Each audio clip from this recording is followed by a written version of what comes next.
I'm back with my next video on words of wisdom.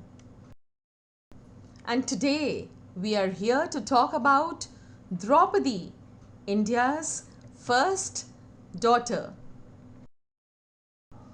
Draupadi is known for her inspiring life journey as a Kshatriya daughter, wife, sister, mother, Krishna's best friend, empress, homemaker, shouldering all these responsibilities with the utmost conviction throughout her life.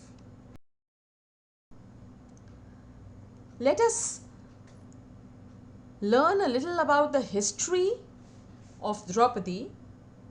Draupadi, daughter of Drupad, also referred to as Krishnai, Panchali, and Yajnasini, is the heroine of the Hindu epic Mahabharata. She is described to be the most beautiful woman of her time.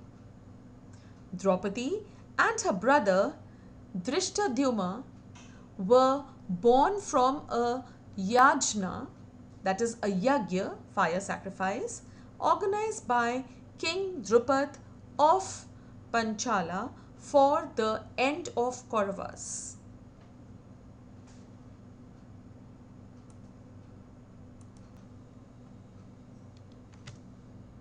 Here we can see a picture of her, Draupadi, who was born from a fire sacrifice.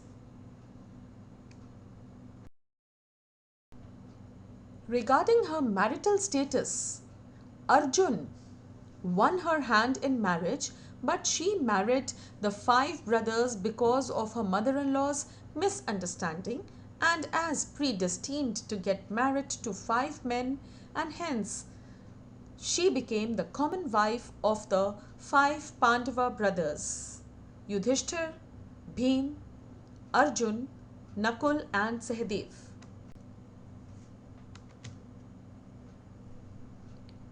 We have a picture of her. This is how Arjun won Draupadi in this difficult task that was given during the Swamvar.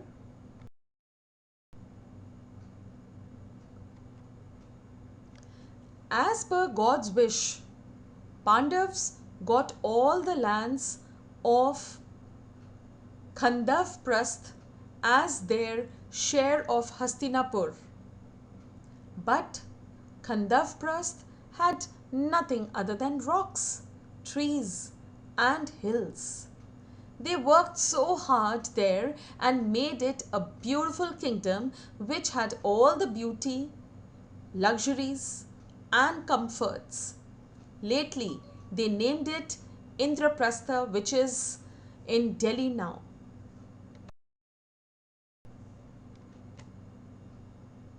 They performed Rajasuya Yajna and officially Draupadi became queen of it. Her good days were started, but so as bad days. Kauravas took part in Yajna, and while seeing all the beauty and mysterious illusion that palace had, an incident from there changed the whole history. Duryodhan, mesmerized by a beautiful sight on the floor, he fell off as he took the step because it was a small pond and not marble. Draupadi started laughing at his foolishness, and it sowed feelings of revenge in Duryodhan's heart. Let's see what is next. Duryodhan planned a dice game to take revenge. Draupadi could feel that invitation from Kauravas was filled with cold malice. Game started and her brain unleashed all worst possible outcomes. She could hear Shakuni saying, "I won." Yudhishthir had lost everything, including his kingdom.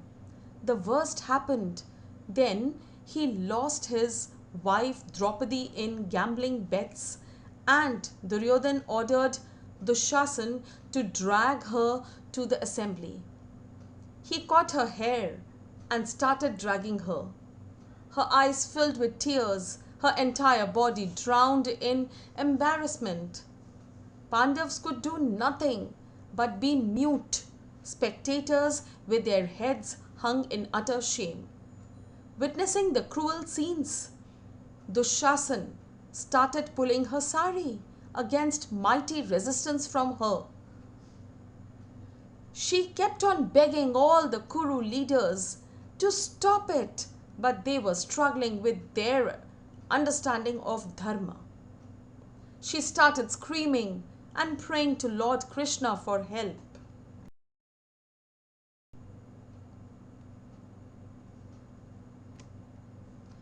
Instead of her sari coming off, unlimited supply of clothes appeared from nowhere to save her dignity and self-respect.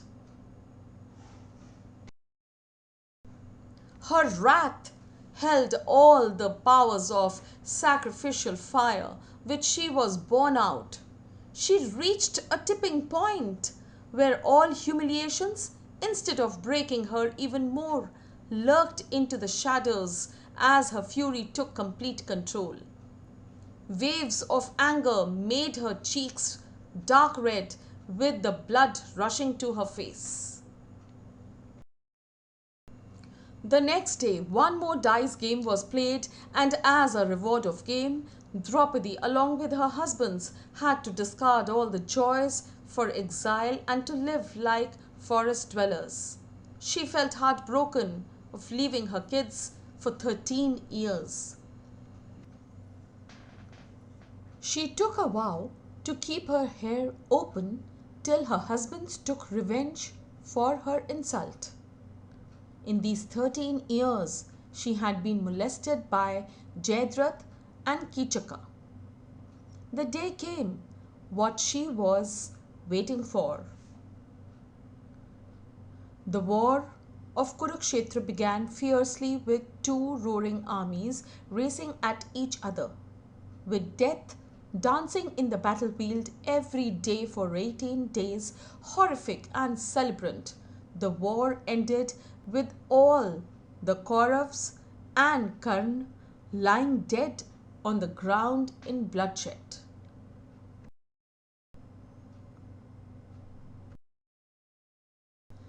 Yudhishthir was crowned as the king of Hastinapur and Indraprastha. Later on, they all left everything and went to Himalayas on a journey to Swarglok.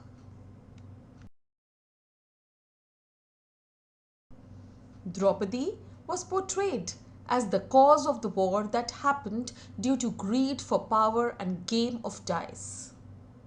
Misconceptions, misinterpretations, insults, humiliations, grief, miseries.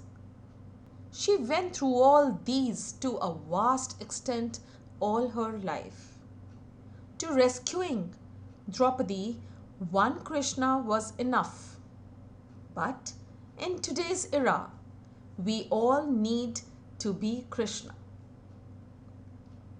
Video credits go to Ritu Tiwari. Thank you so much, Ritu Tiwari, for getting all this made for me.